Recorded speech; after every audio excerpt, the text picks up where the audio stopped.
Hey hello and WhatsApp guys, কেমন আছেন সবাই? আশা করি সকলেই ভালো আছেন। আজকের ভিডিওতে আমরা আলোচনা করতে যাচ্ছি বিশ্বের সেরা 3জন মানবিক ফুটবলার সম্পর্কে। নাম্বার 3-এ রয়েছে লিওনেল মেসি। লিওনেল মেসি শুধু ফুটবল মাঠের জাদুকর নন, বরং তিনি ইউনিসেফের একজন অ্যাম্বাসেডর হিসেবে কাজ করেন। তার ফাউন্ডেশন হাজার হাজার শিশুদের শিক্ষা ও চিকিৎসার ব্যবস্থা করেছে। তিনি 2016 সালে সিরিয়ান শিশুদের জন্য শিক্ষা ব্যবস্থা করতে একটি বিশেষ প্রকল্প চালু করেছিলেন। মেসি বিশ্বাস করেন ফুটবলের বাইরেও মানুষের জন্য কিছু করা একজন অ্যাথলেটের দায়িত্ব। নাম্বার 2-এ রয়েছে ক্রিস্টিয়ানো রোনালদো।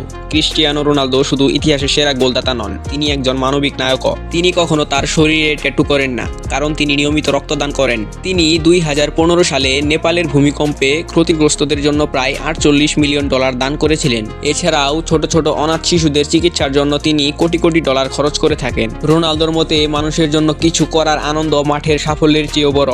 নাম্বার 1-এ রয়েছে সাদিও মানে। সাদিও মানে সেনেগালের দরিদ্র গ্রাম বাম্বালিতে তার নিজ অর্থ দিয়ে স্কুল, হাসপাতাল এবং স্টেডিয়াম বানিয়েছেন। তিনি তার গ্রামের মানুষদের জন্য বিদ্যুৎ এবং পানির ব্যবস্থা করে দিয়েছেন।